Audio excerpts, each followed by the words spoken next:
AIDS సోకిన వారు భయపడకుండా క్రమం తప్పకుండా మందులు వాడాలని నల్గొండ జిల్లా కలెక్టర్ బి చంద్రశేఖర్ అన్నారు. గతంలో ఎయిడ్స్ వ్యాధి సోకిన వారు చనిపోయేవారని, కానీ ప్రస్తుతం సాంకేతిక పరిజ్ఞానంలో వచ్చిన మార్పులు, మెరుగైన వైద్య చికిత్సలతో పరిస్థితులు మెరుగయ్యాయని తెలిపారు.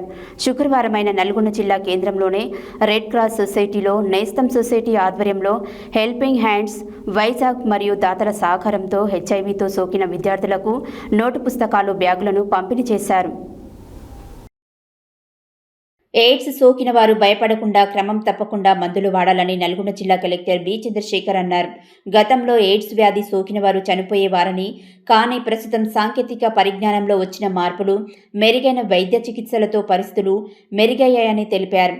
శుక్రవారమైన నల్గొండ జిల్లా కేంద్రంలోనే రెడ్ క్రాస్ సొసైటీలో నేస్తం సొసైటీ ఆధ్వర్యంలో హెల్పింగ్ హ్యాండ్ వైజాగ్ మరియు దాతల సహకారంతో హెచ్ఐవితో సోకిన విద్యార్థులకు నోటు పుస్తకాలు, బ్యాగులను పంపిణీ చేశారు.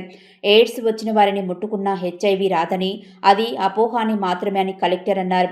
సమాజంలో ఎయిడ్స్ పై వచ్చిన అవగాహనతో పరిస్థితుల్లో ఎంతో మార్పు వచ్చిందని, అయితే ఎయిడ్స్ సోకిన వారు ఇతరులకు సోకకుండా క్రమం తప్పకుండా మందులు వాడాల్సిన అవసరం ఉందన్నారు.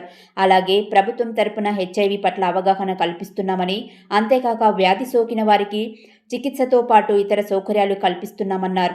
ఈ కార్యక్రమంలో Nestham society founder Venkanna, GGH deputy superintendent Nagesh, AR centre HOD doctor Swarooparani, dermatology HOD doctor Narasimharao Netha, NCD project officer Zameer, doctor Mallika, Jaleel, Yadaiah తదితరులు పాల్గొన్నారు.